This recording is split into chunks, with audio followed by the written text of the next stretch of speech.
Hello, everyone. Today is day 53 of reading the Bible until I reach the end. Some of you guys might have noticed I haven't really been around that much over the last couple of days. So today, trying to get back into it again. I have a lot of struggles with not being very consistent with this, and I'm trying to work on that for you guys. So last time, which was a while ago, probably about 2 to 3 weeks, we were talking in Exodus 2, which was talking about the birth of Moses and Moses growing up in his life. He reached a certain age, and unfortunately, he killed an Egyptian because the Egyptian was being a slave, and he ran away from Egypt because he didn't want to be killed by the Pharaoh. So today, in his exile, we find Moses again, and here's what the Bible says. So this is chapter 3. Now Moses was tending the flock of Jethro, his father-in-law, the priest of Midian, and he led the flock to the far side of the wilderness and came to Horeb, the mount of God. There the angel of the Lord appeared to him in flames of fire from within a bush. Moses saw that though the bush was on fire, it did not burn up. So Moses thought, I will go over and see this strange sight, why the bush does not burn up. When the Lord saw that he had gone over to look, God called to him from within the bush, Moses, Moses. And Moses said, Here I am. Verse 5, Do not come any closer, God said. Take off your sandals, for the place where you are standing is holy ground. Then he said, I am the God of your father, the God of Abraham, Isaac, and the God of Jacob. At this Moses hid his face because he was afraid to look at God. The Lord said, I have indeed seen the misery of my people in Egypt. I have heard them crying out because of their slave drivers, and I am concerned about their suffering. So I've come down to rescue them from the hand of the Egyptians and to bring them up out of that land into a good and spacious land, a land overflowing with milk and honey, a home of the Canaanites, Hittites, Amorites, Perizzites, Hivites, and Jebusites. And now the cry of the Israelites has reached me, and I have seen the way the Egyptians are oppressing them. So now, go. I am sending you to Pharaoh to bring my people, the Israelites, out of Egypt. Verse 11, But Moses said to God, Who am I, that I should go to Pharaoh and bring the Israelites out of Egypt? He's like, why are you picking me? I'm just some guy, And my pastor, I love it. I love him so much. A quote he said that's really stuck with me is, God doesn't call the qualified, he qualifies the called.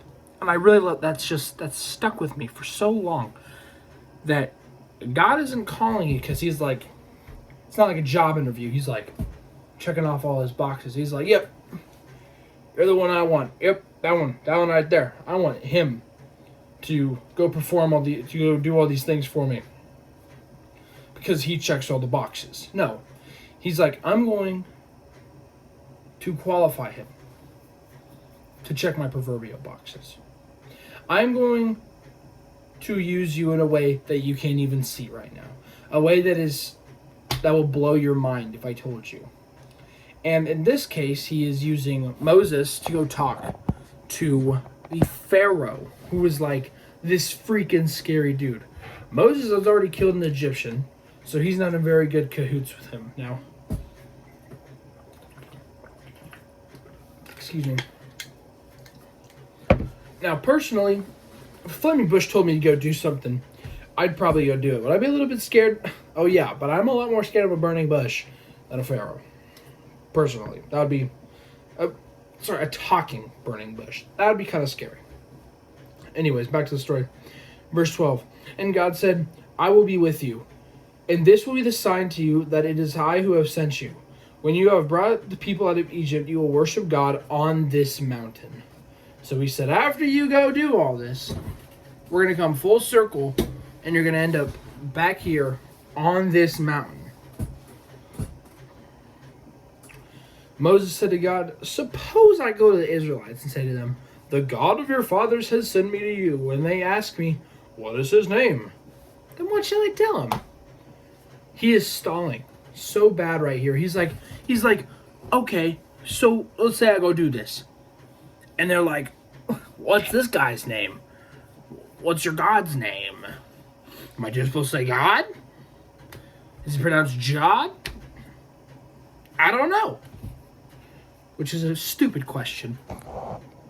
Which, I mean, that's not even like a good... I'm sorry, I totally paused I clicked this little pause button. I don't know how I did that, but it happened. Anyways,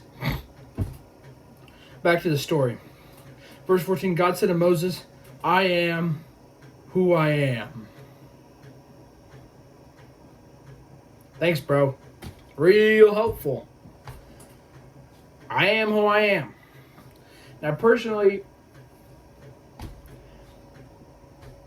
that's a really weird thing to answer.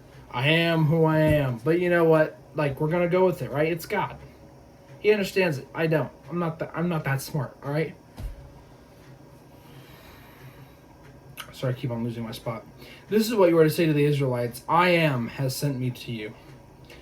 God also said to Moses, say to the Israelites, the Lord, the God of your fathers, the God of Abraham, Isaac, and Jacob has sent me to you.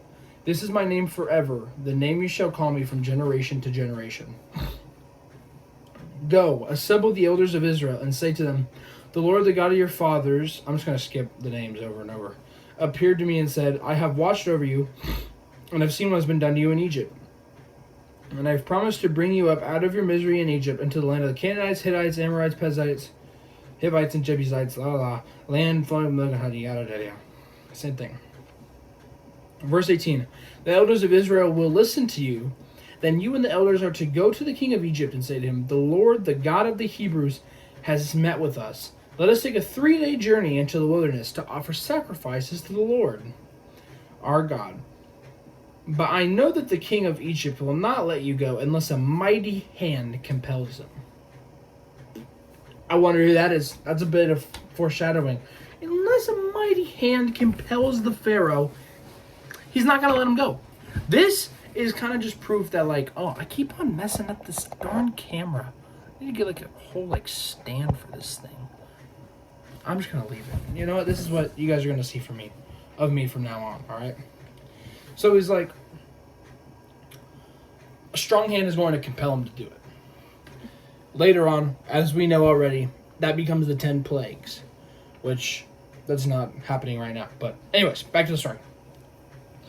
So I will stretch out my hand and strike the Egyptians with all the wonders that I will perform among them. After that, he'll let you go. And I will make the Egyptians favorably disposed toward this people, so that when you leave, you will not go empty-handed.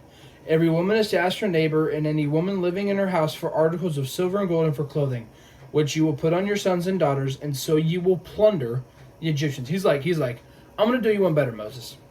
Not only am I going to free you from the Egyptians, no. That's too boring.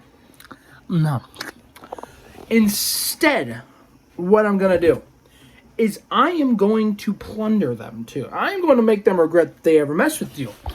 And this is all part of the promise that God made to, I believe it was, I'm so sorry for the guy. I'm not a camera dude.